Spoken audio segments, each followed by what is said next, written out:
मुंढवा यात्रेच्या दुसऱ्या दिवशी सकाळपासूनच मंदिर परिसरात भक्तांची मोठी गर्दी पाहायला मिळाली। त्यानंतर प्रासंगिक ग्रामस्थ मुंढवा भजनी मंडळ यांच्या वतीने भजन कीर्तन आणि अभंगाचा कार्यक्रम घेण्यात आला।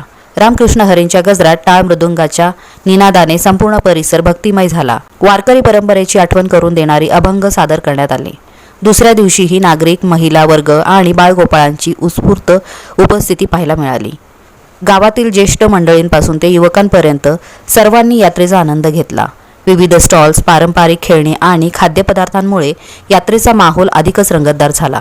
संध्याकाळी यात्रेचे मुख्य आकर्षण असलेली जंगी कुस्तीचा आखाडा रंगला। तालिमीत नामांकित मल्लांनी आपली ताकद आणि कौशल्य दाखवत प्रेक्षकांची दाद मिळवली। एकमेकांमागून एक रंगलेल्या कुस्त्यांमुळे मैदानात उत्सुकता शिगेला पोहोचली होती। या जंगी स्पर्धेतील शेवटची आणि सर्वाधिक चर्चेची कुस्ती पहिलवान शिवराज राक्षे यांनी जिंकली। मैदान गाजवले। त्यानंतर दमदार खेळीने आणि आत्मविश्वासपूर्वक डावपेचांनी उपस्थितांकडून जोरदार टाळ्यांचा कडकडाट झाला। मुंढवा यात्रा ही केवळ धार्मिक नव्हे तर सांस्कृतिक आणि क्रीडा परंपरेचा संगम आहे, याची प्रचिती दुसऱ्या दिवशी आली। श्रद्धा, परंपरा आणि गावाची एकजूट यामुळे ही यात्रा दरवर्षी अधिक भव्य होत असल्याचे चित्र पाहायला मिळत आहे। मुंढवा यात्रा यशस्वी पार पाडण्यासाठी मुंढवा ग्रामस्थांचा मोलाचा सहभाग लाभला। विशेषतः गावातील ज्येष्ठ मंडळींनी परंपरा जपत योग्य मार्गदर्शन केले, नियोजनात पुढाकार घेतला आणि संपूर्ण कार्यक्रम सुरळीत पार पाडावा यासाठी महत्त्वाची भूमिका बजावली। त्यांचा अनुभवाचा यात्रेचा व्यवस्थापनात मोठा फायदा झाला। तसेच युवकांनीही तितक्या जबाबदारीने काम पाहिले।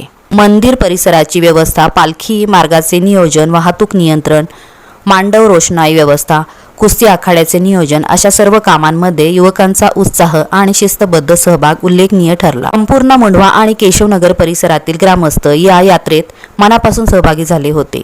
महिला, ज्येष्ठ नागरिक, युवक आणि बालगोपाल सर्वांनी एकजुटीने काम करत ही यात्रा यशस्वी केली। गावच्या एकतेचे आणि परंपरेप्रती असलेल्या निष्ठेचे हे एक उत्तम उदाहरण यंदाच्या यात्रेत पाहायला मिळाले।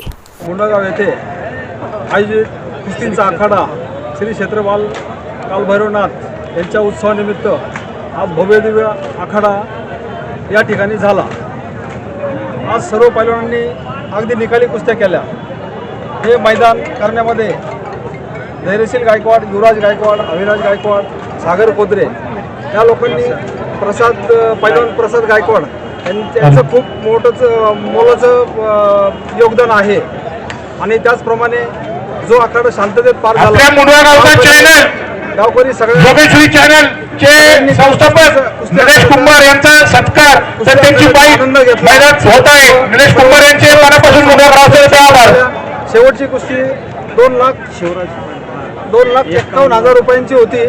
ती शिवराज राक्षे डबल महाराष्ट्र केसरी यांनी क्रीडा अधिकारी पुणे यांनी शेवटचा इनाम जिंकला। आणि आज सर्व मुंढवा गावातनं त्यांचं खूप मोठ्या प्रमाणात कौतुक होत आहे। आणि अशाच पद्धतीने जे यंग जनरेशन आहे मुंढवा गावातील, तालीम असेल, उत्सव असेल, त्यामध्ये अग्रगण्य असलेले धैर्यशील गायकवाड तसेच त्यांचे सहकारी त्यांचा मोलाचा वाटा असून त्यांनी असंच कार्य चांगल्या पद्धतीने करावं हे कालभैरव क्षेत्रपाल कालभैरवनाथी नाथचरणी मी प्रार्थना करतो। जय हिंद, जय महाराज।